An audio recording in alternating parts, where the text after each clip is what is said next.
Copy निकाल लीजिए आप लोग।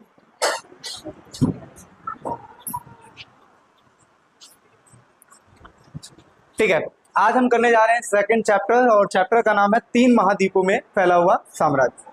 ये जो वीडियो आ रही है ये इंपॉर्टेंट क्वेश्चंस के ऊपर वीडियो है, जैसा कि कल एक वीडियो ऑलरेडी अपलोड की गई थी जो कि आपके क्लास की थी। तो जैसा कि मैंने बताया था कि आप लोग यहाँ पे तो अभी पढ़ ही रहे हो, साथ ही साथ आप लोग को रिवीजन करना है, ठीक है।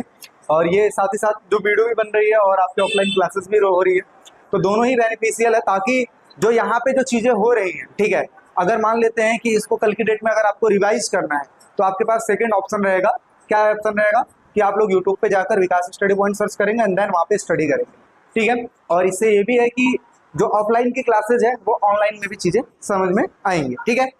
तो जैसा कि पहले चैप्टर में हमने कल क्या बात किया था, एमसीक्यू के क्वेश्चन, दूसरे नंबर पे शॉर्ट क्वेश्चन, 3 नंबर के क्वेश्चन और इसके साथ साथ लॉन्ग क्वेश्चन, ठीक है, सब हमने डिस्कशन किया था। आज की भी इस वीडियो में हम क्या बात करने वाले हैं, सबसे पहले एमसीक्यू के क्वेश्चन, फिर उसके बाद शॉर्ट क्वेश्चन, फिर उसके बाद हम लॉन्ग क्वेश्चन को देख लेंगे। बट मैंने कल की डेट में आप लोग को बताया था कि कैसे बड़े बड़े क्वेश्चन को एक्सप्लेन करना है, क्योंकि 8 नंबर का अगर आपके पास क्वेश्चन आ गया, मतलब एग्जाम में क्वेश्चन आ गया, देन एक्सप्लेन करने की बात आएगी तो कैसे एक्सप्लेन करोगे ये मैंने कल सिखाया था, ठीक है। तो आज की जो वीडियो है इसमें मैं कुछ क्वेश्चन ऐसे डाला हूँ जिसमें मैंने हेडिंग्स दे दिया है, उसको एक्सप्लेन करना आप लोग की जिम्मेदारी है, ठीक है। तो with the help of book आप लोग उस पर एक्सप्लेन करेंगे, ठीक है। तो बाकी तो गूगल है ही, गूगल से भी कुछ हेल्प लेकर आप लोग उस पर एक्सप्लेन करेंगे, समझ में आ रही बातें। चलिए यहाँ पे सेम, अभी यहाँ पे जो क्वेश्चन है क्वेश्चन के साथ साथ उसका आंसर भी मैंने शो कर रखा है, क्योंकि बहुत सारे बच्चों को प्रॉब्लम होती है कि भैया क्वेश्चन तो नजर आ जाता है, आंसर कहाँ से देखेंगे। तो मैंने क्वेश्चन आंसर एक साथ ही डाल दिया ताकि आपको, अभी पढ़ाई कर रहे हो देन टेस्ट तो चल नहीं रहा है, जब टेस्ट होगा तब ऑप्शन मिटा दूंगा, लेकिन अभी जो है साथ ही साथ मैंने दे रखा है, ठीक है। चलिए पहला क्वेश्चन आप लोग के सामने है, क्या लिखा हुआ है पहला क्वेश्चन, बड़े ध्यान से समझिए।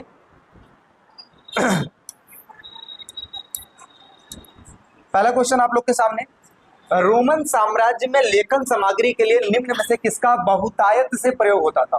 बहुतायत का मतलब समझते हो क्या होता है, मैक्सिमम बार किसका प्रयोग होता था और किस चीज के लिए होता था, किस चीज के लिए होता था, यानी कि लेखन सामग्री के लिए, मतलब लिखने के लिए कौन सी चीजों का इस्तेमाल किया जाता था।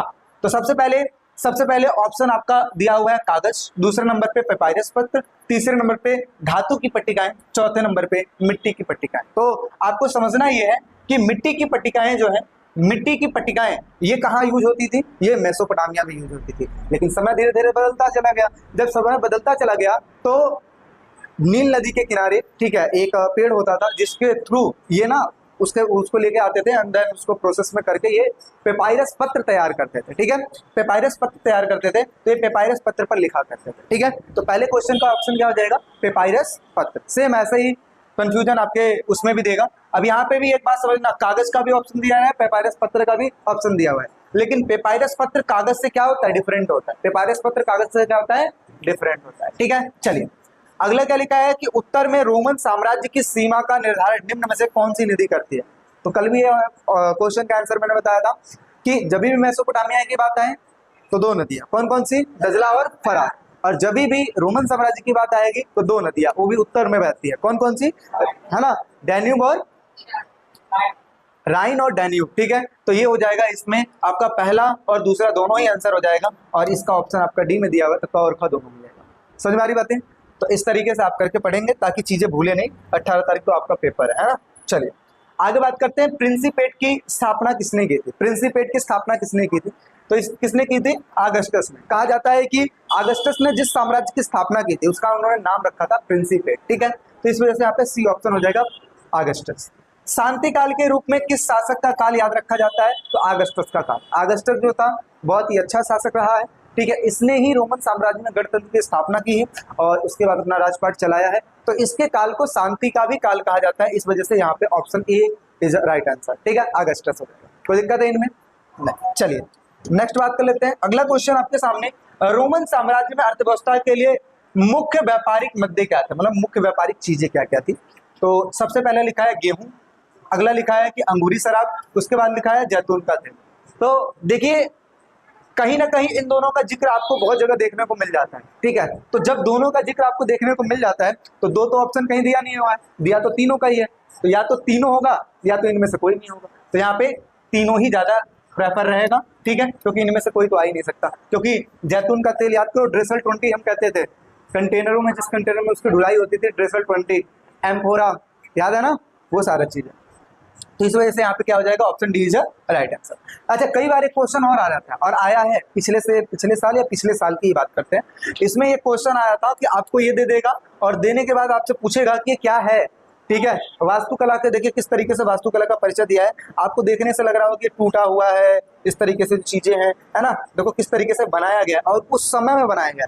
कहा जाता है कि रोमन साम्राज्य में सड़कों का निर्माण करना, पुलों का निर्माण करना, है ना, घरों का निर्माण करना, मानो ऐसा प्रतीत होता है जैसे इंजीनियरों ने बनाया है। ये रोमन सभ्यता की विशेषताएं हैं। जैसे आपसे क्वेश्चन पूछ लिया जाए, मेसोपोटामिया की विश्व की क्या देन, ठीक है, मेसोपोटामिया की विश्व को क्या देन है। जैसे क्वेश्चन आपसे पूछ लिया जाए मेसोपोटामिया की विश्व को क्या देन है, तो उस सिचुएशन में आपको वही गणित वगैरह जो कल मैंने पढ़ाया था वो सब लिखना है। लेकिन जब भी क्वेश्चन आपसे ये पूछे कि रोमन साम्राज्य का विश्व को क्या देन है, तो आप ये सारे चीज लिखोगे, ठीक है, कि एक अद्भुत प्रकार की वास्तुकला वो यूज करते थे। समझ आ रही बात है, तो वो सारा चीज करके लिखे। तो अभी आपसे क्या क्वेश्चन पूछेगा, नीचे दिए गए चित्र को ध्यान पूर्वक देखिए और इस इमारत का नाम बताइए। तो इस इमारत का क्या नाम है, क्या पड़ेगा, कोलोसियम। क्या पड़ेगा, कोलोसियम, ठीक है। तो आप ये याद रखेंगे, ठीक, कोलोसियम। और ये राउंड जैसा बना हुआ है, ठीक है। ऐसा भी कहा जाता था कि ऐसे ऐसे जगहों पर, है ना, बीच में बहुत बड़ा ग्राउंड खाली होता था जहाँ पे कुछ भी कुश्ती हो गया या कोई भी ऐसा चीज लड़ते थे लोग, तो लोग आकर देखते थे। जैसे हमारे इधर का स्टेडियम देखते हो ना, बैठने का जगह होता है, बीच में क्रिकेट खेल लो, फुटबॉल खेल लो, है ना, उस प्रकार से सेम ऐसा ही वहां पर भी हुआ करता था। समझ में आ रही बात है। तो चलिए, ये तो अभी हमने एमसीक्यू की बात कर ली, अब थोड़ा सा और आगे चलते हैं और चीजों को समझते हैं, ठीक है। एक चीज समझिए, क्वेश्चन आपसे क्या पूछा है, दिनारियस क्या था। क्या क्वेश्चन पूछा है आपसे, दिनारियस क्या था। देखिए भाई, दिनारियस की जब भी बात करेंगे तो दिनारियस रोमन साम्राज्य में जो सिक्का चलता था, स्टार्टिंग में उसको दिनारियस कहा जाता, जो कि चांदी का सिक्का था, जो आगे चल के सोने के सिक्के में कन्वर्ट हुआ, क्योंकि चांदी की खदानें खत्म हुई थी, सोने के सिक्के में कन्वर्ट हुआ, ठीक है। तो उसको हम सॉलिडस सिक्का कहते थे। क्या कहते थे, सॉलिडस सिक्का कहते थे। तो क्या लिखा है, दिनारियस। दिनारियस रोमन का एक चांदी का सिक्का था जिसमें लगभग 4.5 ग्राम शुद्ध चांदी होता था, और हेराल्ड के राज्य से रोमन साम्राज्य को प्रतिवर्ष 54 लाख दिनारियस की आय होती थी, मतलब इनकम होती थी। जैसे होता नहीं है कि ये मेरा राज्य, यहाँ से कितना पैसा आया, यहाँ से कितना पैसा आया, ये सब नोटिस करते हैं ना। तो ऐसे ही रोमन साम्राज्य में हेराल्ड के राज्य से, ठीक है, प्रतिवर्ष कितना दिनारियस आय आती थी, लमसम 54 लाख रुपीज आती थी, ठीक है। तो ये चीज है, बस आप बस दिनारियस याद रखेंगे तो ज्यादा ही अच्छा रहेगा। अगला क्वेश्चन आपके सामने है, रोमन साम्राज्य के शहरी लोगों के पास कौन से मनोरंजन के साधन थे। अभी जस्ट मैंने बताया, एग्जांपल दिया था ना पीछे, अभी ये ग्राउंड टाइप में होता था वहां पे। तो ऐसे उनके पास कौन से मनोरंजन के साधन होते थे। तो रोमन साम्राज्य के शहरी लोगों के पास साधन कौन कौन से हो गए। सबसे पहले सर्कस। सर्कस जानते हो, है ना, लोग टैलेंट दिखाते थे, तो साइकिल को एकदम बैलेंस बना के चलते हैं, दो जगह पे रस्सी बांध लेंगे, छोटे से बच्चे उस पे, है ना, इस तरीके से बैलेंस बनाते चलेंगे। तो सर्कस विभिन्न प्रकार के अपने स्किल्स को प्रकट करना, ठीक है, ताकि जो लोग हैं वो देखें। अगला है थिएटर। थिएटर टाइप में मतलब समझ सकते हो, जैसे नौटंकी होती है, नौटंकी, है ना, रामलीला में देखो कैसे लोग करते हैं, कैरेक्टर प्ले करते हैं, उस टाइप से हो गई चीजें। जानवरों तथा तलवारबाजों, जानवरों एवं तलवारबाजों की लड़ाइयाँ। देखो जानवर को आपस में लड़ा दिया, ठीक है, तलवारबाजी जो तलवारबाजी कर रहे हैं, है ना, कुश्ती कर रहे हैं, तो ये सारा चीज हो जाएगा मनोरंजन के साधन में। अगला क्वेश्चन पूछता है आपसे कि एम्फोरा किसे कहते हैं। एम्फोरा, तो अभी जस्ट बताया मैंने कि एम्फोरा कंटेनर को कहा जाता था, उन कंटेनरों को कहा जाता था जिसमें शराब, जैतून और अन्य तरल पदार्थों को रखा जाता था, मतलब रखा जाता था, ले आया और ले जाया जाता था, ढुलाई होती थी, ठीक है, ढोना, ठीक है। तो वो सब चीज का को हम क्या कहते हैं, एम्फोरा कहते हैं, ठीक है। अगला है, और स्पेन में इसी चीज को ड्रेसल 20 भी कहते हैं। क्या कहते हैं, ड्रेसल 20 भी कहते हैं। तो क्या लिखा है, रोमन साम्राज्य में जनता का सम्माननीय वर्ग कौन सा था जिसका संबंध, ठीक है, कौन से महान घरानों से था। तो देखिए क्या लिखा है, रोमन साम्राज्य में अश्वारोही वर्ग के प्रमुख सदस्य जनता के सबसे ज्यादा सम्माननीय वर्ग थे। अच्छा, अश्वारोही कौन होते थे, जिनके पास घोड़े बहुत ज्यादा होते थे, ठीक है, अश्वारोही। अच्छा, क्या भैया ये सिर्फ घोड़े का ही काम करते थे, घोड़े पालन का ही काम करते थे? तो कोई जरूरी नहीं, ठीक है। मतलब मैक्सिमम जो वर्ग है इनका, जो घोड़े पालन का काम करता था और उसके साथ साथ अन्य एक्टिविटीज में भी लगे हुए थे, ठीक है। तो वो सब चीजें, कई लोग तो सिप का काम करवाते थे, सिप जहाजों का काम करवाते थे, ठीक है, जहाजों से सामान लोड करके भेजना, जिसमें जिसका प्रॉफिट हो, ठीक है, ऐसा। अच्छा, इनका संबंध किससे होता था? महान घरानों से होता था, महान मतलब राजाओं के साथ इनका संबंध होता था, इसलिए क्या हो जाते थे? सम्माननीय वर्ग हो जाते थे।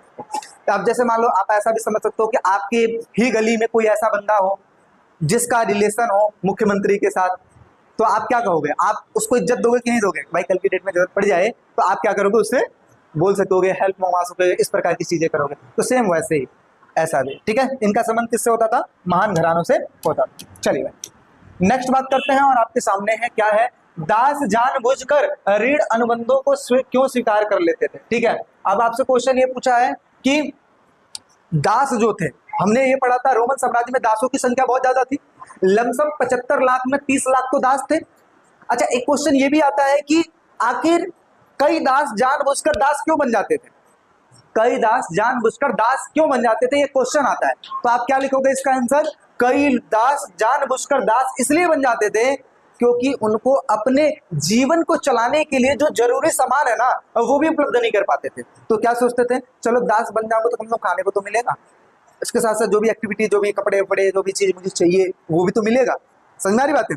ऐसा भी चीज है। तो क्या लिखा है? दास जानबूझकर ऋण अनुबंधों को स्वीकार कर लेते थे क्योंकि उनके पास अपनी बुनियादी जरूरतों को भी पूरा करने के लिए पैसा नहीं होता था। अच्छा, और वह जीवित रहने के लिए कई बार, ठीक है, ऐसी चीजें क्या कर लेते थे? स्वीकार कर लेते थे। भाई ठीक है, कोई दिक्कत नहीं, दास बना लो। समझ में आ रही बात है? आगे अगला क्वेश्चन देखो, सारे शॉर्ट क्वेश्चन पढ़ा रहा हूं, ठीक है, कल की डेट में आपको काम आएगा। आगे, कस्तुनतुनिया को पहले किस नाम से जाना जाता था? तो कस्तुनतुनिया को सबसे किस नाम से जाना था?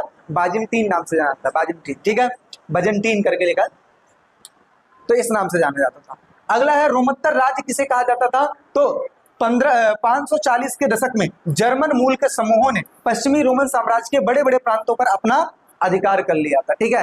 रोमोत्तर राज्य किसे कहा जाता है? तो 540 के दशक में जर्मन मूल के समूहों ने पश्चिमी रोमन साम्राज्य के बड़े बड़े प्रांतों पर क्या कर लिया गया? कब्जा कर लिया गया, और इस प्रांतों में उन्होंने अपने राज्य स्थापन कर लिए, और इसे ही क्या कहा जाता है? रोमोत्तर राज्य किया।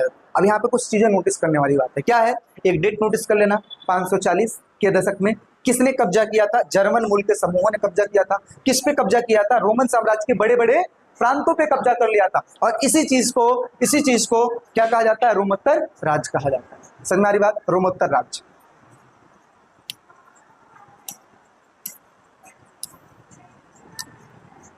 अगला, रोमन साम्राज्य के शहरी जीवन की मुख्य विशेषताओं का उल्लेख कीजिए। तो यहाँ पे अब शहरी जीवन के बारे में हम पढ़ने वाले हैं। तो क्या लिखा है? रोमन का शहरी जीवन अत्यधिक समृद्ध और सुव्यवस्थित था। समृद्ध का मतलब क्या होता है? काफी अच्छा खासा था, क्योंकि ये व्यापार वगैरह भी बहुत अच्छा कर लेते थे, कृषि का प्रोडक्शन भी बहुत अच्छा कर लेते थे, और उस समय धीरे धीरे टेक्नोलॉजियां भी आने लगी थी, जो भी चीजों में चेंजेस करते, परिवर्तन कर लेते थे, वो चीज। तो इस वजह से वो समृद्ध भी थे। और सुव्यवस्थित का मतलब होता है बहुत ही बढ़िया ढंग से चलता था, क्योंकि रोमन साम्राज्य, याद रखना, रोमन साम्राज्य बहुत बड़ा साम्राज्य था, जो कि कितने महाद्वीपों में फैला हुआ था? 3 महाद्वीपों में फैला हुआ था। कौन कौन से महाद्वीपों में फैला हुआ था? बताइए। पश्चिमी एशिया, उत्तरी अफ्रीका और यूरोप, यहां तक फैला हुआ था। तो इसी वजह से आप समझ सकते हो, अगर ये सुव्यवस्थित नहीं होता तो क्या फैल पाता? नहीं फैल पाता। आगे, रोम के शहरी जीवन में सार्वजनिक गृह की सुविधा उपलब्ध थी, और रोम के हर शहर में सार्वजनिक स्नानागृह भी होता था। अब सार्वजनिक गृह का मतलब क्या होता है? ऐसा घर जो सबके लिए हो। जैसे आप देखते हो ना, कई बार हम एक स्टेट से दूसरे स्टेट जाते हैं तो कई जगहों पे रैन बसेरा मिल जाता है। क्या मिल जाता है?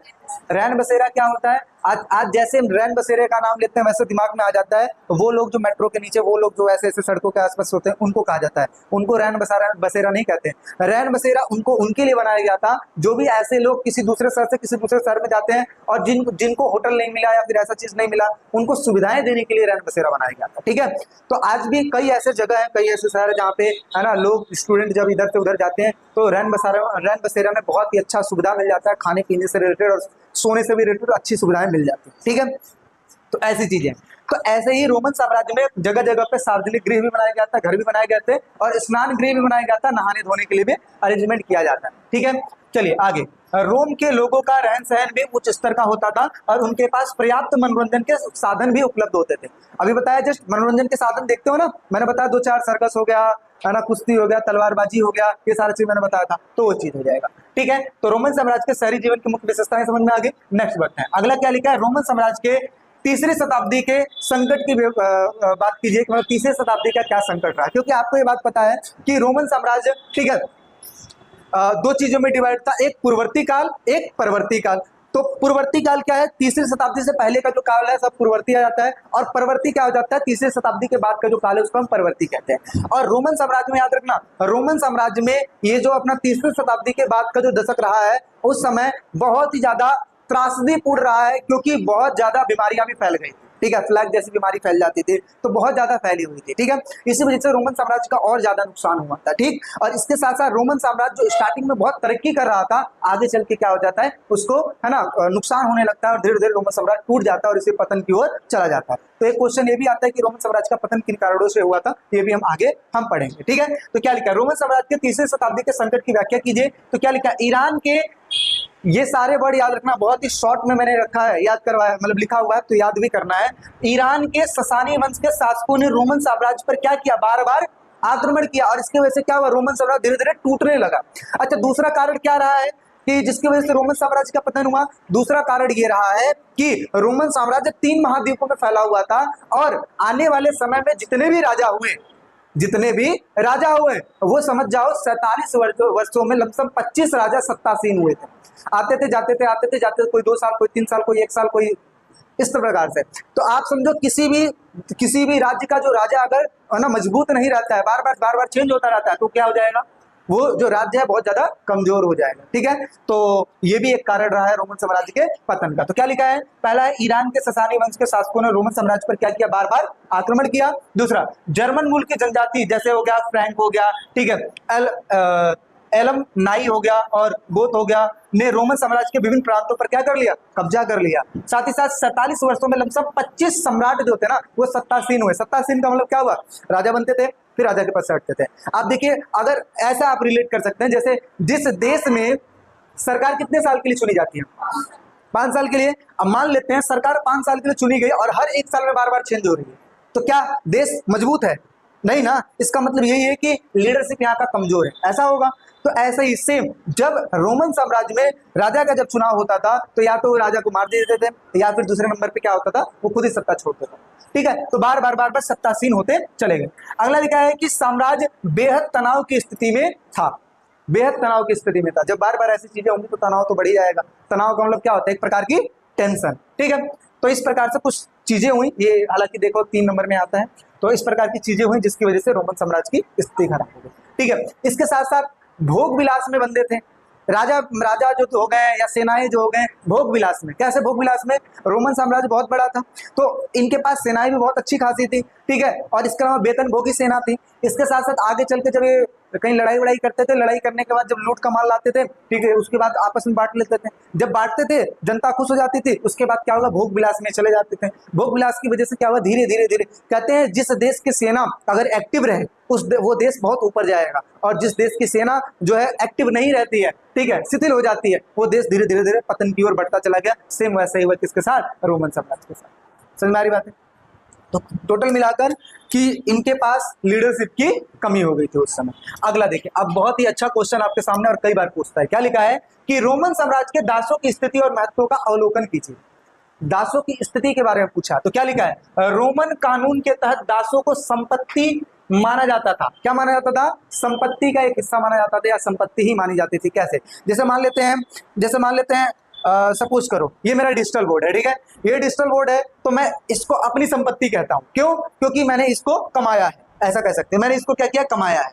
अब मैं इसको यूज कर रहा हूं, ये मुझे सर्विसेज दे रहा है, अब मैं इसके थ्रू आपको पढ़ा रहा हूँ, इसके थ्रू यूट्यूब पे पढ़ा रहा हूँ, इसको थ्रू जिसको भी जरूरत है उसको पढ़ा रहा हूँ ना, तो ये मैंने यूज किया कि नहीं किया, ये मेरी कमाई हुई कि नहीं हुई। ऐसे ही रोमन साम्राज्य में दासों को भी कमाया हुआ धन माना जाता था, इट मीन संपत्ति माना जाता था। क्यों, क्योंकि उससे काम कराना है, जिंदगी भर वो काम करेगा, हमारे लिए सर्विसेज देगा। अगर आपके ही घर में किसी ऐसे नौकर को रख दिया जाए जिसको आपको खाना देना हो कि हाँ भाई आपको खाना मिलेगा, कपड़ा मिलेगा, दिवाली के समय ऐसे मिल जाएगा, इसके अलावा और भी कोई पैसा हम नहीं देंगे कि हाँ सैलरी नहीं देंगे, आराम से आप रहो हमारे साथ, तो आप बताओ इससे बड़ी चीज कोई है? तो खाने के बदले आपके काम कर दे रहे हैं। समझ में आ रही बात है? सेम वहां पे ऐसे ही था। मैंने बताया ना 75 लाख में कम से कम 30 लाख तो क्या थे? दास थे। समझ में आ रही बात है? तो इनको क्या माना था? संपत्ति माना जाता था। अच्छा पहले ना लोग राजा राजा को भेंट स्वरूप में देते थे। एक राजा दूसरे राजा को दास भेंट कर देता था, क्योंकि दासों की संख्या ही इतनी है तो भेंट करना ही पड़ेगा। इस प्रकार से चीज भी चलती थी। तो रोमन कानून के तहत दासों को संपत्ति माना जाता था और उनका कोई कोई कानूनी व्यक्तित्व नहीं होता था। अपना पर्सनल चीज नहीं है, नहीं कि हम जाके कह देंगे कि ये मेरे साथ शोषण कर रहा है, ऐसा कुछ नहीं है। दास हो तो दास की तरह इस तरीके से लोग रखते थे। आगे रोमन साम्राज्य में दासता की जड़ें क्या थी? काफी मजबूत थी। ठीक है, अगला है 75 लाख की आबादी में 30 लाख दास होते थे और कई बार ऐसा भी किया जाता था, दास प्रजनन भी करवाया जाता था। क्या करवाया जाता था? दास प्रजनन। तो मतलब जो दास हो और भी दासों को पैदा करो, ऐसा। जितना ज्यादा दास रहेंगे उतना ज्यादा हमारा काम करेंगे, और जो बूढ़े हो जाते थे उनको उससे हटा देते थे, ऐसा भी था। तो आगे दासों को पूंजी निवेश का दर्जा दिया जाता था। जैसे हम पूंजी कहीं इन्वेस्ट करते हैं, बदले में हमें क्या मिलता है? पैसा मिलता है, रिटर्न मिलता है। वैसे ही दास अगर रहेंगे तो बदले में हमें काम देंगे करके। आगे दासों के प्रति व्यवहार सहानुभूति पर नहीं बल्कि हिसाब किताब पर आधारित था, कि मतलब तुमने कितना काम किया कितना नहीं किया, हम आपसे कोई सहानुभूति नहीं रखेंगे बल्कि तुम्हारा हिसाब। अच्छा देखो, कोई व्यक्ति है जो जॉब करता है, कोई व्यक्ति जॉब करता है, मालिक क्या चाहेगा? तुम काम किए, काम के बदले तुम्हें मैं पैसा दूंगा, दे दिया। अच्छा मान लो किसी महीने आपकी तबीयत खराब हो गई, कोई बात नहीं, लड़का बहुत बढ़िया है, इतने टाइम तक काम करके दिया, 1 महीना चला लिया, 1 महीना फ्री फंड में पैसा दे दिया कंपनी। लेकिन क्या बार बार में देगा? बार बार सहानुभूति दिखाएगा? नहीं दिखाएगा ना। तो सेम ऐसे ही दासों के प्रति सहानुभूति नहीं होती थी, बल्कि किस चीज पर निर्भर होती थी? हिसाब किताब पर, कौन कितना काम किया, कैसे किया, उस चीज पे। मजदूरों पर निरीक्षण की ओर विशेष ध्यान दिया जाता था, कि जो भी मजदूर काम करते थे उनको निरीक्षण करना, मतलब एक तरीके से उनको अपने अंडर में देखना कि कौन काम कर रहा है कौन काम नहीं करना। ठीक है, प्रशिक्षण देना, प्रशिक्षण का मतलब होता है ट्रेनिंग देना, ताकि वो अच्छा काम कर पाए। और निरीक्षण का मतलब क्या होता है? कि कंट्रोल में रख के रखना कि कौन काम कर रहा है कौन नहीं कर रहा है। ठीक है, कामगारों को कभी कभी छोटे छोटे समूहों में बांट देते थे, जैसे ग्रुप वाइज में बांट देते हैं ना काम को देखने के लिए। हाँ भाई तुम्हारा काम ये है, तुम्हारा काम ये है, इस तरीके से बांट। अगला क्या लिखा हुआ है? यह जानकारी रहे कि कौन काम कर रहा है कौन काम चोरी कर रहा है, इसके लिए वो टीमों में बांट देते थे। इस प्रकार कड़े नियंत्रण यहाँ पे लागू किए जाते थे, जैसे कामगारों को दागने का काम, ताकि पता लग पाए कि ये कहाँ का है, किस तरीके से है ना, दाग दिया। दागने का मतलब तो जला देना है, सिंबल लगा देना है किस तरह। ठीक है, ऋण संविदा पत्र पर हस्ताक्षर कर देना, जैसे होता है डॉक्यूमेंट्स पे साइन कर, बाउंड वो कहते हैं कि बॉन्ड पर साइन करवा लेना, बॉन्ड कि आपको काम करना है तो करना है, ऐसा। अगला है बधुआ मजदूरी कराना, ताकि वो काम छोड़कर ना जा पाए, इस प्रकार की चीजें। दास प्रजनन भी करवाते थे, अभी जस्ट बताया ना, दासों को प्रेरित करना कि आगे और भी बच्चे उत्पन्न करो जो कि दास बनेंगे। आगे गुलामों की संख्या बढ़ाने के लिए एक ऐसी प्रथा थी जिसके अंतर्गत दासियों और उनके साथ मर्दों को अधिकायत बच्चा पैदा करने के लिए प्रोत्साहित किया जाता था, और उसके बच्चे भी आगे चलकर दास ही बनते थे।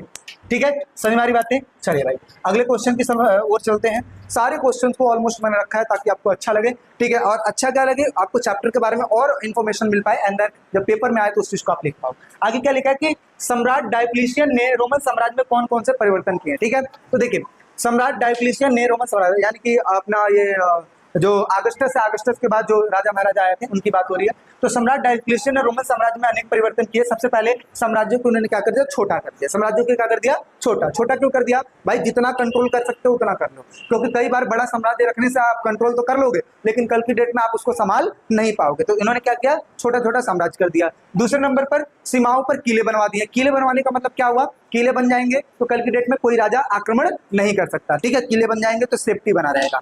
अगला है कि असैनिक कार्यों और सैनिक कार्यों को अलग कर दिया। कौन कौन सी सेनाएं काम करेंगी और कौन कौन सी सेना काम नहीं करेगी, नॉर्मल बंदे कौन कौन से कर सकते हैं, क्योंकि भाई देखो सेनाओं को भी तो पहले वेतन देना पड़ता था, इस वजह से। आगे सैन्य अधिकारियों को अधिक शक्तियां दे दी गई, कि मतलब जो सैन्य अधिकारी थे, सेना के जो अधिकारी होते थे, उनको अधिक शक्तियां दे दी गई कि भाई आप अपने हिसाब से चीजें कर सकते हो, बार बार हमसे पूछने की जरूरत नहीं है। इससे क्या होता है? इससे सेना जो है स्ट्रॉन्ग रहती है और कल की डेट में आक्रमण करने की बारी आएगी तो हमेशा तत्पर रहेगी। आगे प्रांतों को पुनर्गठित किया।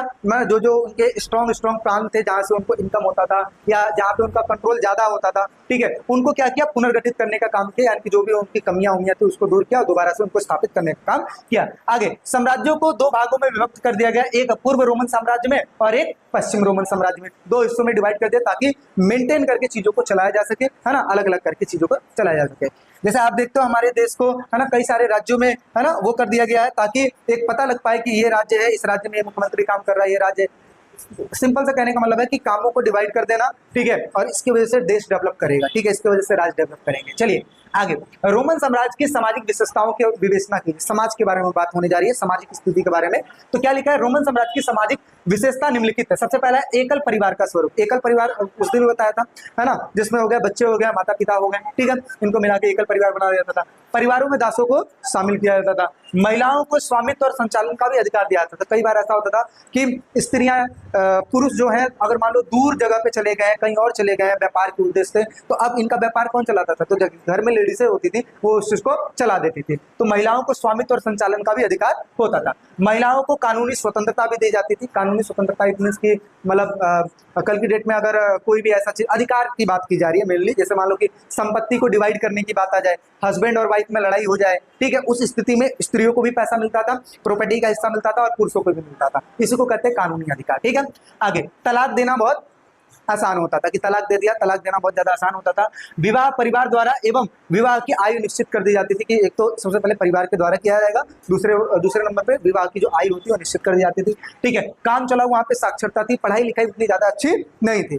आप देखिए आज की स्थिति इतनी बेटर होने के बावजूद भी बच्चे कहते हैं अरे पढ़ने का मन नहीं कर रहा, मन कहते हैं ना, तो बताओ स्थिति क्या अच्छी हो जाएगी, साक्षरता क्या बढ़ेगी, नहीं बढ़ेगी ना, कि माँ बाप पैसा लगाने के लिए भी तैयार है, और शहर में रहने के बावजूद भी हम पढ़ रहे हैं, जहाँ पे हम ये देख रहे हैं कि इनका लड़का है जो डॉक्टर का काम करता है, ये बहुत बड़ा बिजनेस का काम। देखो बिजनेस करने के लिए तुम्हें समझ में आना चाहिए।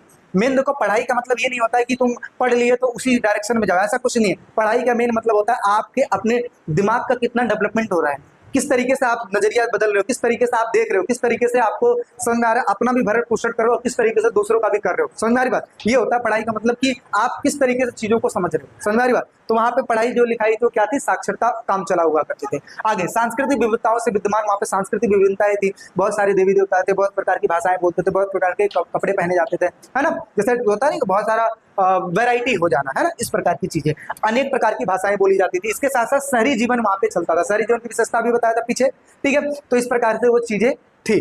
तो इस तरीके से आप समझ सकते हो रोमन साम्राज्य की सामाजिक विशेषता। अब देखो यहाँ पे या तो पूरा लिख दो, या तो इसमें 4-5 लिख के इसको 2-2 पॉइंट 3 पॉइंट जिस तरीके से मैंने बताया उस तरीके से एक्सप्लेन कर दोगे, आराम से नंबर मिल जाएगा। समझ में आ रही बातें, बड़े आगे चलिए भाई नेक्स्ट बढ़ते हैं और आगे चीजों को समझते हैं। अब अगला मोस्ट इंपॉर्टेंट चीज, अभी जस्ट मैंने पीछे बताया क्या, मेसोपोटामिया को विश्व की देन बताया था पिछले क्लास में।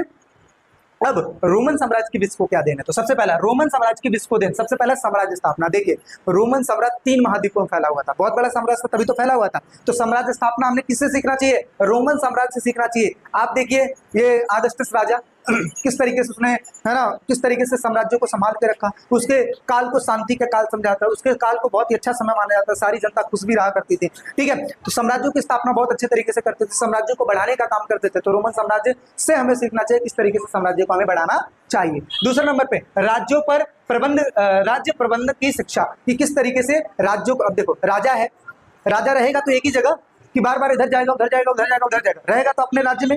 अब ये क्या करेगा, बहुत सारे लोगों की नियुक्ति कर देगा, बहुत सारे सेनाओं के सेनापतियों की नियुक्ति कर देगा, और अलग अलग जगहों पे भेज देगा, और एक जिम्मेदारी दे देगा कि आपको इसको संभालना है, आपको इस राज्य इस जगह को संभालना है, आपको इस जगह को संभालना है, तभी तो मेंटेन होकर चलेगा। अच्छा बताइए, प्रधानमंत्री अकेले है लेकिन मुख्यमंत्री कितने हैं, जितने राज्य उतने मुख्यमंत्री। तो राजा मतलब मेन प्रधानमंत्री राष्ट्रपति हो गए, और चलाने के लिए अलग अलग जगहों पर मुख्यमंत्री हो गए। तो ऐसे ही राजा भी एक मेन होता था, और अलग अलग जगहों को चलाने के लिए चीजों को डिवाइड कर देता था। राज्य प्रबंधन की शिक्षा भी दी जाती थी, किस तरीके से आपको राज्य को चलाना है। बाहुबली फिल्म देखे हो ना, उसमें जब बाहुबली जब छोटा होता है तो उसको शिक्षा दी जाती है, किसकी, अस्त्र चलाने की, और विभिन्न प्रकार की चीजें भी दी जाती है कि भाई राज्य प्रबंधन किस तरीके से चलना है, किस तरीके से आपको जनता की सेवा करनी है, कब कौन से समय में कौन सा डिसीजन लेना है, ये सारा चीज भल्लाल देव और दोनों को बताया गया था, ठीक है। कुशलता सारी सिखाई जाती है, ऐसे ही सेम वहां पर भी चीजें सिखाई जाती थी। सैनिक संगठन, सेनाओं को मेंटेन करके रखना ताकि कल के डेट में आक्रमण करना हो तो सेनाएं आपके पास मजबूत रहे। अगला रोमन कानून व्यवस्था बहुत ज्यादा अच्छी होना, क्यों, क्योंकि रोमन साम्राज्य के कोई भी राज्य आगे तक तभी जाता है जब वहां की कानून व्यवस्था बहुत ही अच्छी हो, कोई गलत काम ना करे, कोई जुर्म ना करे, कोई भी गलत काम करने से पहले सोचे, ऐसा नहीं कि कर दिया बाद में देखेंगे राजा दंड दे रहा है ना। अगर गलत काम किया है तो भाई तुरंत राजा दंड देगा, ताकि आगे भी लोग डरे कि भाई गलत काम हमें करना नहीं है। तो रोमन साम्राज्य का कानून व्यवस्था काफी अच्छा था। ईसाई धर्मों का प्रचार होने लगा था, ठीक है। सड़कें और पुल, अभी जैसे मैंने बताया था क्या कुछ समय पहले कि सड़कें काफी अच्छी बनाई गई थी, मानो कि इंजीनियरों ने बनाया है। पुल बहुत अच्छे ढंग से बनाए गए थे, क्योंकि उस समय से देखो नदियों के रास्ते व्यापार होता था ना, तो इस तरीके से व्यवस्था की गई थी ताकि दो चीजें, एक ऊपर से जो वैसे वाले हैं बैलगाड़ी वगैरह वाले हैं ऊपर से चले जाए और नीचे से सिर्फ चली जाए, इस प्रकार की व्यवस्था की गई थी। आगे तो काफी अच्छा बनाया गया था। भवन निर्माण कला काफी अच्छी थी, जिसमें वास्तुकला का ध्यान रखा जाता, डिजाइनिंग का ध्यान रखा जाता था। साहित्य और दर्शन काफी अच्छा था, लोग साहित्य भी लिखते थे, अपने साम्राज्य के बारे में सारी चीजें भी लिखते थे। भाषा बहुत अच्छी थी, जैसे भाषाएं बहुत प्रकार की होती थी, अलग अलग लिपियों में चीजें मिली हुई हैं। शहरी जीवन काफी अच्छा था, जस्ट पीछे भी हमने बात किया। आगे व्यापार प्रणाली बहुत अच्छी थी, दूर देशों में भी व्यापार करते थे और साथ ही साथ अपने नगरों में भी व्यापार किया करते थे बहुत ही अच्छे ढंग से, और जिसकी वजह से रोमन साम्राज्य बहुत ही तरक्की किया था। तो क्वेश्चन आ जाए रोमन साम्राज्य की विश्व को क्या देन है, तो कोई इसमें से 4, 5 पॉइंट, 6 पॉइंट, 8 नंबर में आया तो 8 पॉइंट लिख के 2, 4, 5 लाइन लिख दो इसके बारे में, आपको आराम से नंबर मिल जाए। साथ ही साथ अभी जस्ट मैंने और क्या बोला था, क्या कि भाई इसको करने के लिए अगर आपको हेडिंग्स नहीं आता है तो थोड़ा गूगल का भी सहारा लीजिए ताकि और अच्छे से चीजें समझ में आए। लेकिन ये कौन करेगा, ये वो बच्चे करेंगे जो बच्चे थोड़े सीरियस है पढ़ाई को लेकर, जो चाहते हैं कि अच्छे नंबर है। देखो जो पास होना चाहते हैं, एवरेज नंबर लाना चाहते हैं, यही पढ़ लो, इतना ही बहुत है। लेकिन जो और अच्छे नंबर लाना चाहते हैं उनको थोड़ा सा एक्टिविटीज भी करना। अच्छा नहीं अगर मिलता है तो मैं बैठा ही हूँ, मैं दे दूंगा, मैं बता दूंगा कहाँ से आपको करना है, लेकिन कम से कम बच्चे खुद से करेंगे तो इसको नॉलेज बढ़ेगी ना। कल के डेट में अगर बीए वगैरह में जाते हो तो कितना सहारा आपको मिलेगा, खुद से ढूंढना पड़ेगा ना, तो आदत अभी से डालोगे तो ज्यादा ही अच्छा रहेगा ना, ऐसा। चलो भाई नेक्स्ट बढ़ लेते हैं और आगे समझते हैं। अगला क्वेश्चन आपके सामने है, रोम सेना और रोमन साम्राज्य का महत्वपूर्ण अंग थी, कथन को औचित्य निर्धारित करते हुए इसकी व्याख्या कीजिए। यानी कि रोम की सेनाओं की बात की जा रही है, तो रोम की सेना सबसे पहली चीज यहाँ पे क्या था, कुछ इस प्रकार से है। सबसे पहले सैनिक प्रबंधन की विशेषता, सेनाओं को बहुत ही ढंग से प्रबंध किया जाता था।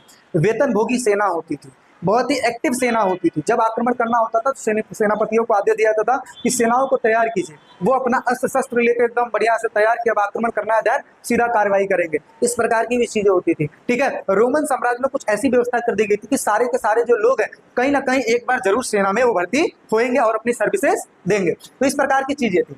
अगला, रोम सेना राजनीति की महत्वपूर्ण संस्था थी। राजनीति मतलब राजा राजनीति चला रहा है, लेकिन राजनीति तब वो कब चला पाएगा जब सेना मजबूत हो गई। आप देखिए हमारे देश में मोदी जी हो गए या जितने भी राजनीतिक लोग हो गए, वो राजनीति कब चला पाते हैं, जब हमें पता होती है कि सरहद पे हमारे सिपाही जो है एकदम तैनात है, कल की डेट में कोई आक्रमण नहीं कर सकता, तभी तो राजनीति चल रही है। तो राजनीति का एक बहुत बड़ा हिस्सा क्या होती है, सेना। क्या होती है, तो ये चीज है। अगला, व्यवसायिक सेना। व्यवसायिक सेना अभी जस्ट बताया क्या कि वेतन भोगी होती थी, पैसा लेके काम करती थी। ठीक है, ऐसा भी चीज है। इसके साथ साथ आगे सेवा करने की अवधि क्या होती थी, निश्चित। यानी कि जैसे होता नहीं कि एक होता है एडल्ट एज जो होती है, एडल्ट एज में एडल्ट उम्र में क्या होता है, एक्टिवनेस ज्यादा होती है ना, फुर्ती ज्यादा होती है। जैसे आप देखिए 20-25 साल के जो बच्चे हैं वो जिस हिसाब से एक्टिव रहते हैं उतना बड़े बुजुर्ग नहीं रह पाएंगे। क्यों? क्योंकि समय के साथ साथ ताकत भी क्या हो जाती है, कम होती चली जाती है। इस प्रकार की भी चीजें थी। वहाँ पे एक निश्चित अवधि कर दी गई थी कि आपको इतने साल से लेकर इतने साल तक सेना में रहना है, उसके बाद क्या हो जाएगा, रिटायर हो जाओगे। आगे, सबसे बड़ा एकल निकाय होता था। एकल निकाय का मतलब होता है एक बॉडी, निकाय का मतलब एक तरीके से बॉडी। ठीक है, एक समाज का एक बहुत बड़ा हिस्सा जो है, ठीक है, सेना कहा जाता था, क्योंकि समाज बहुत ही अच्छे ढंग से कब रह सकती है, जब वहाँ की सेना बहुत अच्छी हो।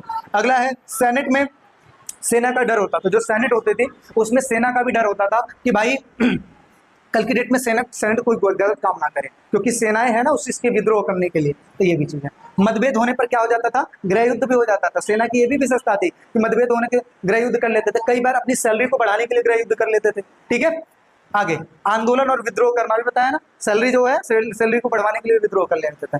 आगे, शासक अथवा सम्राटों का भाग्य निर्धारित करने की शक्ति।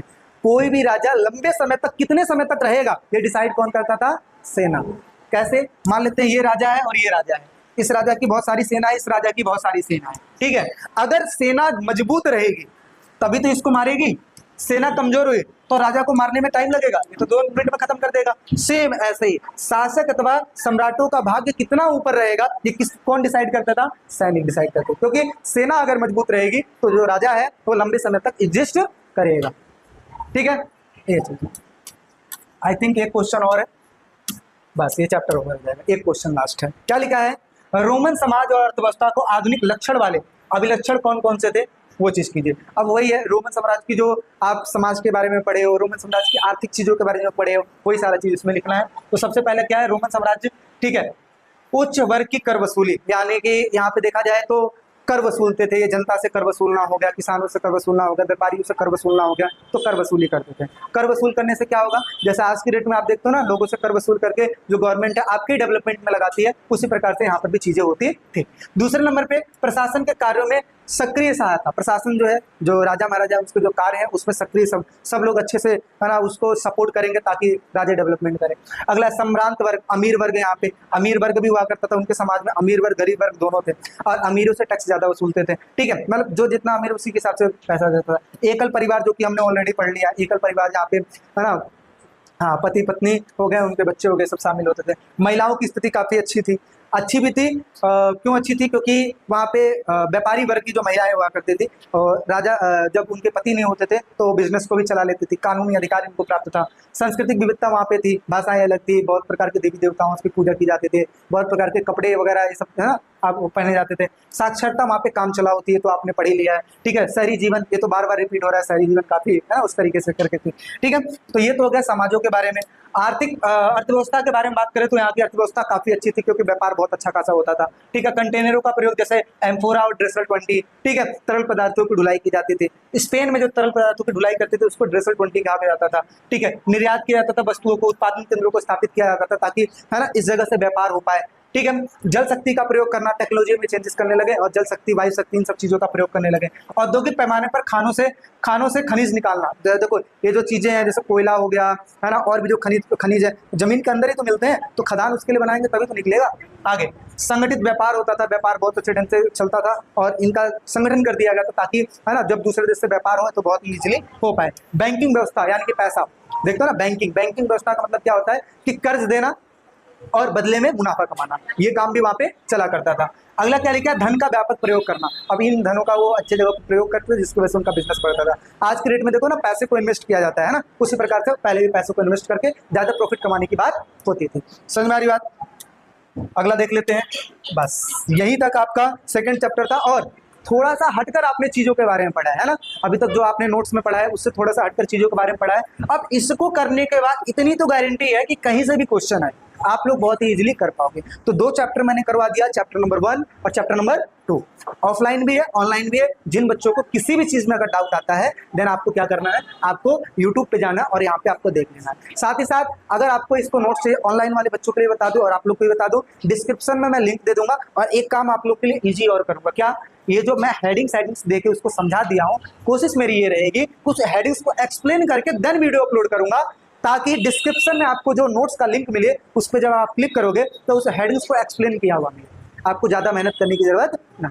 बदले में आप लोग को क्या करना है, थोड़ा काम मैंने कर दिया तो बदले में आपको क्या करना है, अगर आप लोग कर सकते हो ज्यादा अच्छा, ठीक है। लाइक शेयर सब्सक्राइब कर देना और चैनल के साथ जुड़ के रहो ताकि और भी इंफॉर्मेटिव वीडियो आपको मिलते चले। मिलते हैं एक नेक्स्ट वीडियो में, अभी के लिए फिर टेक केयर।